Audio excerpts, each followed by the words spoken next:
Desafío de la comunicación virtual. Integrantes del equipo. Maestra Leticia Rodríguez Segura. Maestro Héctor Hernando Fernández Rincón. Maestro Carlos Fernando Meneses Tepox.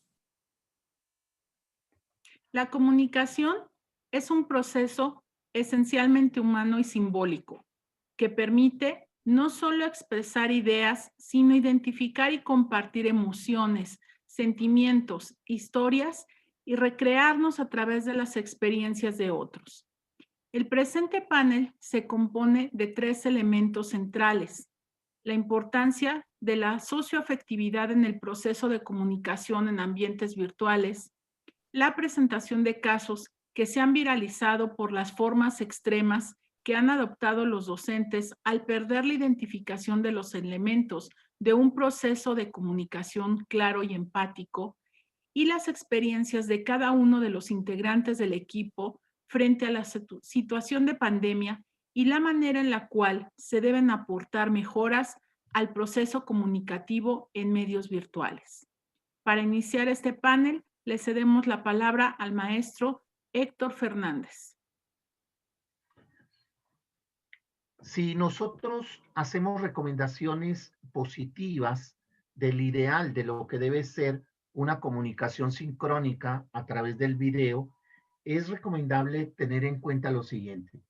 Primero, la imagen del maestro tiene que ser clara, con mucha luz y sobre todo tiene que ser amable.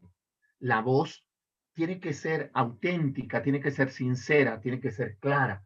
Los gestos deben ser expresivos, en la medida de lo posible, si se puede, ser alegres. Se puede o se debe empezar la sesión de una manera motivante, haciendo algún preámbulo sin entrar directamente al grano. En caso que los estudiantes puedan prender la cámara, que la prendan, pero no se les debe obligar a que ellos hagan ello. Motivar a los estudiantes a participar, aunque sea a través del chat. Resaltar las buenas participaciones de los estudiantes. Esforzarse al máximo por hacer interesante el tema que se está planteando. Despertar la curiosidad de los estudiantes. Buscar siempre que los estudiantes hagan trabajos colaborativos, que se comuniquen entre ellos antes y después de la sesión sincrónica. No ser monótonos ni aburridos. Tratar de ensayar actividades o expresiones nuevas que rompan la monotonía. No llenar a los estudiantes con contenidos, tratar de ser sintéticos y presentar solo lo elemental, lo fundamental, lo que es imprescindible.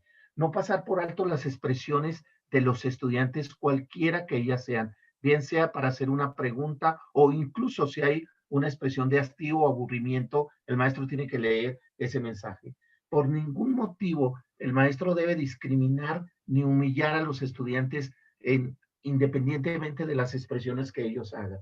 Se debe considerar que los estudiantes, si están conectados desde los celulares, posiblemente no alcanzan a leer los mensajes que nosotros pongamos, por lo cual debe haber pocas palabras y muchas imágenes. A continuación, vamos a oír las recomendaciones que nos hace el maestro Carlos. Uno de los conceptos que podríamos tener sobre la comunicación virtual es el siguiente. La comunicación, en el marco de un proceso de enseñanza-aprendizaje desde la virtualidad o en una educación a distancia, debe estar basada en una estrategia en la que se desarrollen significativamente la cercanía, la solidaridad, la retroalimentación constante y la socialización. No solo entre los alumnos, sino también en el binomio docente-alumno. Es imprescindible en este tipo de contextos virtuales el desarrollo de habilidades socioemocionales que permitan una adecuada y pertinente comunicación virtual. Es momento de escuchar el acercamiento hacia la comunicación virtual de la maestra Leticia. Un proceso comunicativo virtual debe considerar entre las dos personas está mediando un aparato que puede tener fallas en la conectividad, en su funcionamiento y en la forma de transmitir la señal que se produce. Es decir, la emisión de la voz se ve mediada no solo por las cuerdas vocales del hablante, sino por la nitidez y fidelidad del aparato y la señal. Es importante reconocer que en la interacción para la construcción del conocimiento existen 7 principios para una buena práctica en la educación, los cuales se incluyen aquella que motiva el contacto de los estudiantes con los profesores, la cooperación entre los propios estudiantes, se motiva el aprendizaje activo, proporciona un feedback, enfatiza el tiempo dedicado a cada tarea, comunica expectativas altas y respeta la diversidad de talentos y modos de aprender. Con respecto a la forma en la cual se comprenden los textos y se da la comunicación entre los participantes y los procesos de enseñanza-aprendizaje virtual, no solo se da a través de los medios materiales, sino se da en las instancias de interacción que se producen. Como sostiene Martín Barbero, estos son medios que median, que en vez de ser interpretados de una manera mecánica y estática, son analizados desde el contexto, la cultura y las relaciones de quienes lo utilizan. El contexto educativo donde se desarrolla la comunicación en la modalidad virtual es definido por Briones y Martínez como una práctica social mediatizada por distintos dispositivos o medios concebidos como objetos culturales desde los ámbitos de la producción, circulación y apropiación. La calidad de la información y de las actividades propuestas es fundamental. Como explican estas autoras, en la educación virtual, la comunicación entre el profesor y el alumno se encuentra mediatizada por el uso de los dispositivos tecnológicos. En los diferentes discursos referidos a este proceso de comunicación virtual, lo multimedia conlleva a la integración en un mismo soporte de los sistemas diversos de comunicación, donde confluyen la hipertextualidad que rompe la estructura lineal de la escritura e introduce una novedosa manera de escribir. La interactividad, por su parte, implica un inédito sistema relacional entre los sujetos que fomenta las relaciones dialógicas y contribuye al fortalecimiento y consolidación de la inteligencia colectiva. Es por esta razón que la comunicación en ambientes virtuales debe ser humanizada, entendiendo que las máquinas se encuentran en medio de los humanos, pero fundamentalmente se busca que los procesos contextuales del docente puedan ser considerados en el proceso de aprendizaje y de enseñanza. A continuación, escuchamos al maestro Héctor Fernández. Vamos a ver un video que hace algunos días en las redes sociales se viralizó, en donde se muestra la equívoco de una maestra al no tratar de manera adecuada el hecho de que los alumnos no pueden encender su micrófono y su cámara. Con tu micrófono encendido, Yesenia. Y Victoria Torres tampoco prende la cámara. No está prendida, maestra. Otra. Pues a mí me aparece apagado. Entonces, por razón, tienen falta conmigo, ¿verdad? Ok. O arreglan sus problemas de cámara o conmigo van a seguir teniendo faltas. Y a la tercera falta, yo no soy de baja en mi materia. Así que arreglen sus problemas. ¿Qué? No te ven, Guillermo. No te ven. Si entre nosotros nos podemos ver, eso quiere A decir mí no me importa, Guillermo. A ver, ¿qué parte no te queda claro? Si yo te veo, conmigo no está. Ubícate, niño. Apágame tu micrófono, no me interesa, tienes falta. La hora de entrar a la clase es a las 2 en punto.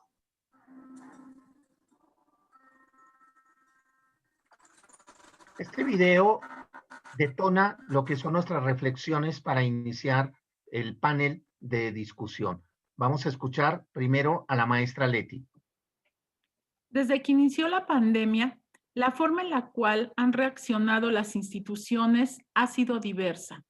Se han dado muchas capacitaciones tratando de subsanar el problema de manejo de la tecnología, el uso de dispositivos y herramientas que ayudan a los profesores a enseñar. Pero en muy poco se ha hablado de los procesos comunicativos que se involucran al usar los medios digitales, así como los criterios técnico-pedagógicos que debe seguir un docente al conducir clases virtuales.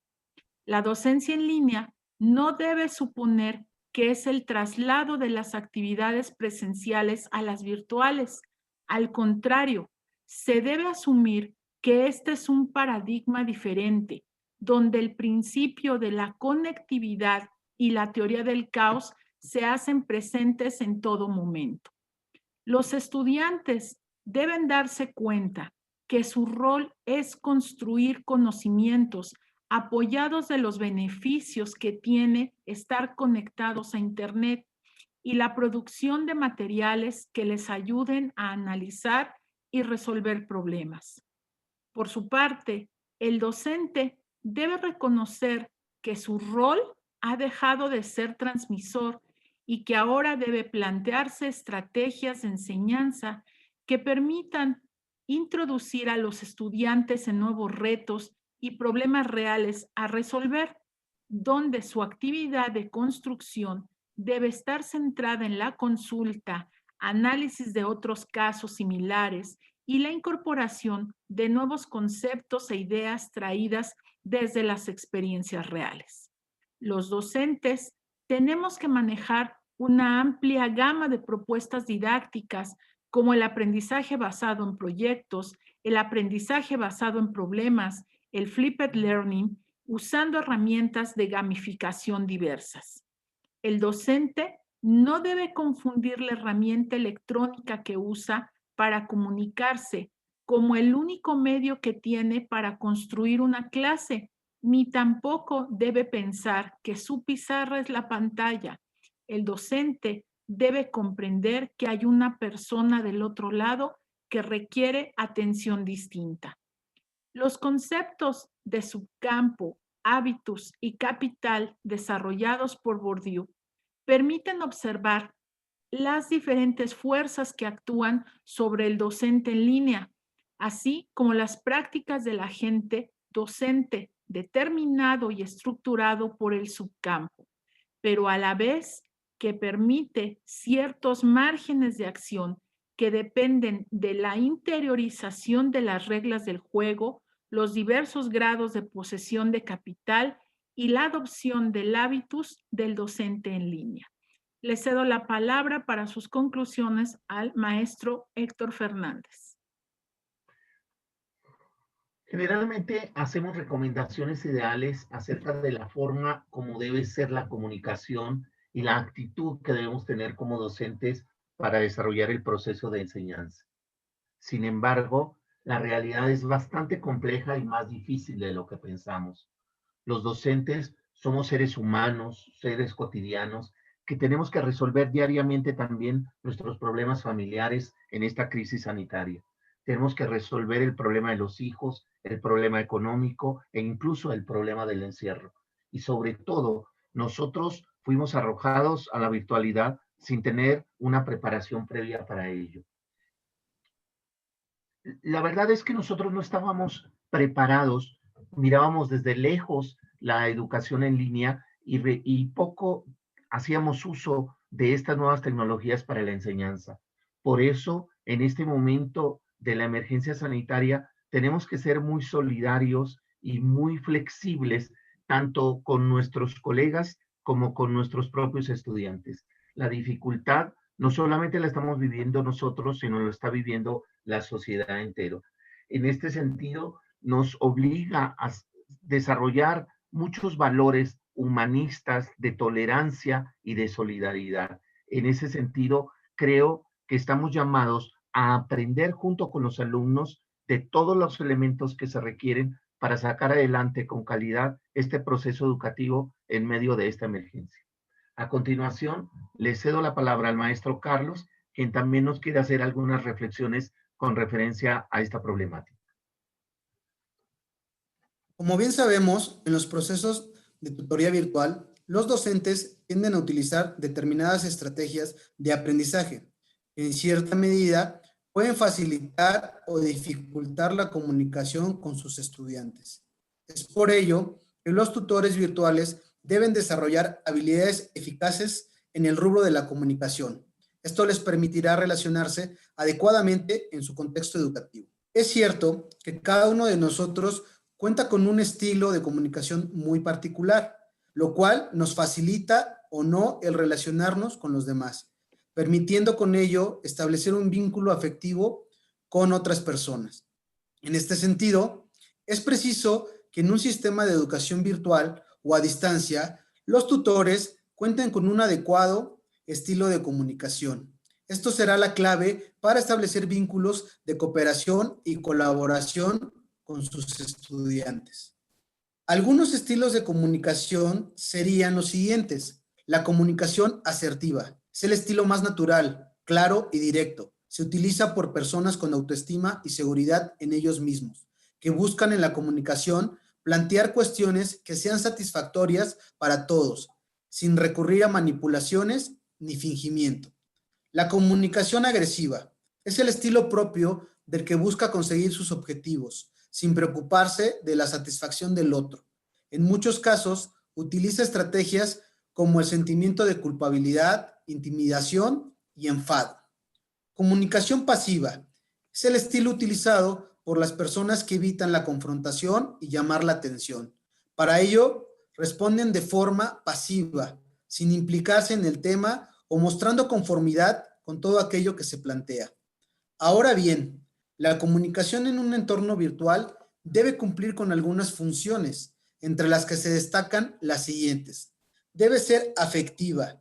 Mediante la comunicación nos relacionamos emocionalmente con los demás, expresando nuestros sentimientos y afectos. Esta función de la comunicación es de gran importancia para la estabilidad emocional de las personas. Debe ser reguladora.